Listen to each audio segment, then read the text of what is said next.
pag-usapan natin, no? Kasi nung binabasa ko inyong report, meron dito lumalabas na pwede mga factors kung bakit ito yung naging kinalabasan ng election sa pagka-senador kumpara doon sa pinakahuling survey na ginawa ninyo, which was, I think, conducted in late April, tama?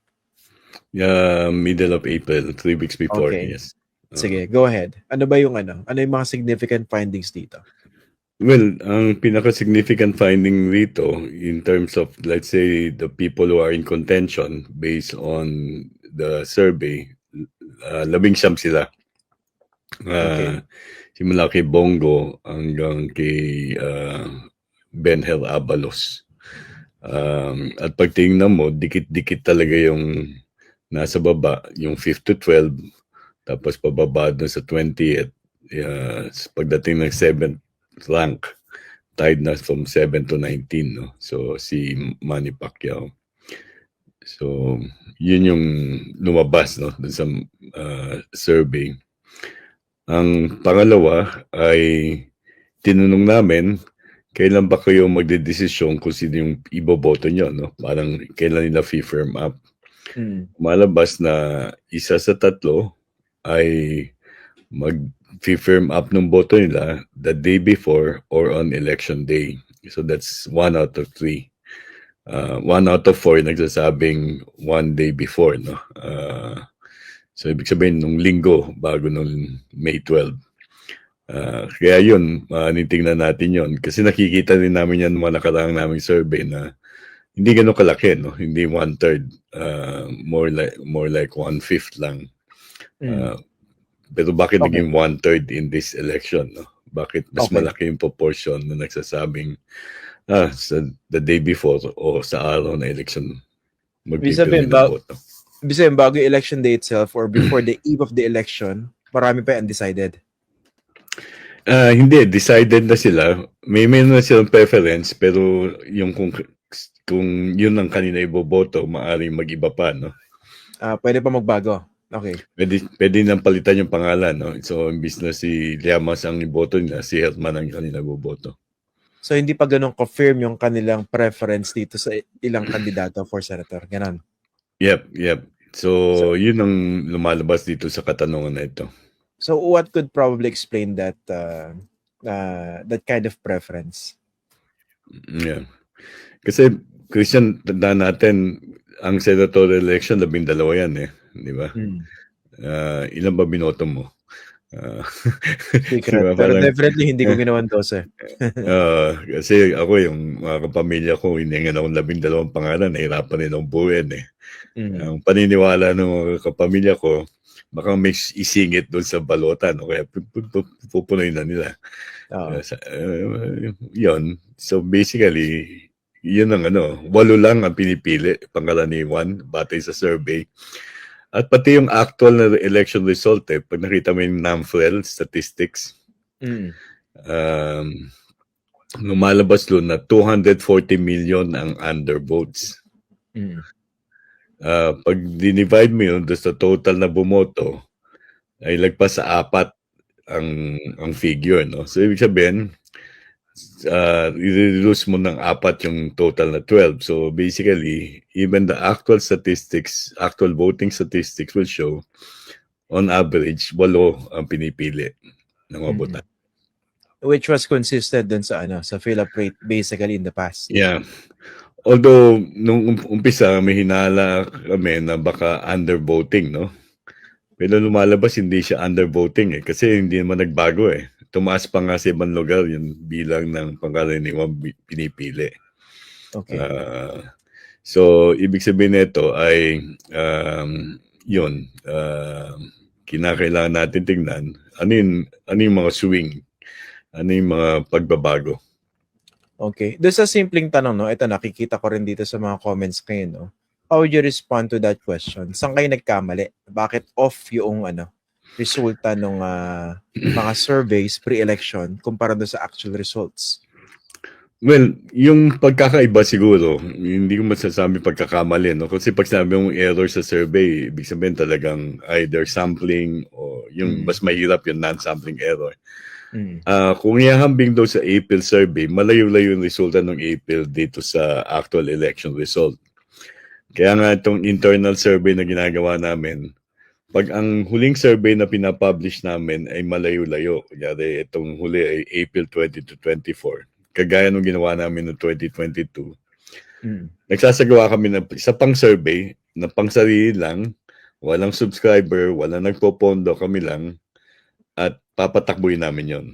Yung resulta ng survey na yun, makukuha namin yung datos after the election na. So, i-proposes mo yan, etc. So, noong 2022, lumabas sa survey na ginawa namin internally na si Robin Padilla ay tied kay Raffy Tulfo nung huling survey.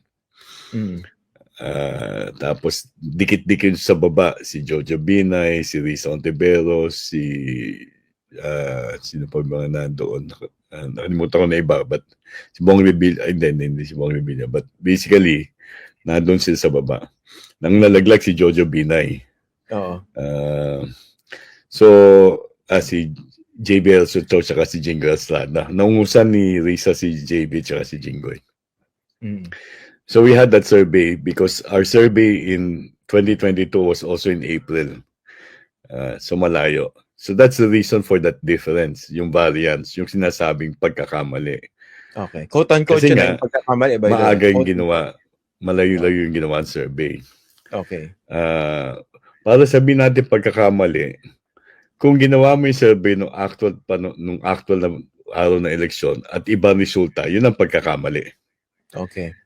Natandaan mo yung may isang kaibigan ako ay Maki Blanco. Sabi niya, i-race ko yung kay Truman versus Dewey. May isang periodiko sa Chicago na alam mo Dewey na nag-print na ng front page, Dewey defeats Truman. Baliktad yung naging resulta. I remember. Magagawa mo yun kung yun ang pagkakamali, no? Pero hindi ka magkakamali kung talagang gagawin mo yung eleksyon doon sa yung survey nung araw ng eleksyon. Yung tinatawag natin exit poll. Yun lang ang survey na predictive. Yung exit poll.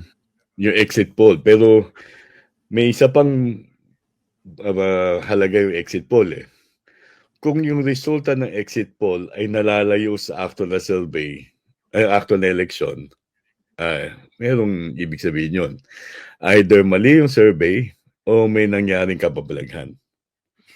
Oo nga. O hindi mo pwedeng sabihin na nagsinungaling lahat ng survey. Kasi yung exit poll, Christian, kaya mahirap ang exit poll. Kung ang hangarin mo ay makakakuha ka ng 15,000 na sasagot, hindi 15,000 ang kakausapin mo kasi mataas ang refusal rate dyan So, mas marami doon. Isipin mo yung exit poll, kinakailangan ilabas mo yung resulta sa araw din ng eleksyon. Di ba ngayon, ang bilis-bilis naglalabas ng COMELEC. So, yun ang maaari mong panangga sa anumang kababalaghan na maaaring mangyari. Sinasabi nga sa Pilipinas, wala naman natatalo. Wala may dinadaya. But that's the safeguard against wholesale electoral fraud. Okay. Ito clarify ko lang, no? Ito bang inyong survey na ginawa from May 6 to 9, was this intended for public consumption or internal? It was supposed to be internal, except that when there were questions, we had to really dig deep into the survey. At hindi lang yung survey, no, Christian? Pati yung actual election result. Kaya medyo natagalan, pinagpuyatan yung pagtingin. Saan ba kami nag-overestimate ng boto? Sinong kandidato yung overestimate namin? Ang boto dito sa May relative to actual result. Tapos tatanungin mo sa isipan mo, bakit ganun? Ano nangyari? Bakit siya bumaba? So, Nagkaroon ba ng ganun? Meron bang ganung kandidato that you overestimated? For example, bigay lang mga halimbawa, no? Doon sa survey namin from April, May, even as early as March, because of yung sinasabi nating sympathy, ang tataas ng numero nila Bongo ng mga PDP laban candidates. Nagno-90 si Bongo, nagno-90 si Bato de la Rosa, high double-digit majority support kila Philip Salvador Marcoleta. Pero pagdating ng actual election result, makikita mo, baksak sila. Si Bongo, mga 47%, etc. So, ano ibig sabihin yan? hindi masyadong gumana kung ano man yung makinalang ginagamit nila doon sa lugar. Mm. Kasi kung sinasabi nila black voting tayo Duterte, di dapat yung Duterte na na-capture niya yung buong lugar, no? Mm. Ngayon, ang tanong dyan, bakit hindi gumana? Yan ang mahirap sagutin. Ang pwede nating tingnan yan, na hindi ko pa nagagawa, ano nangyari no sa mga kandidato na sinuportahan ng mga Duterte sa Mindanao o yung mga kandidatong kalaban ng mga Duterte?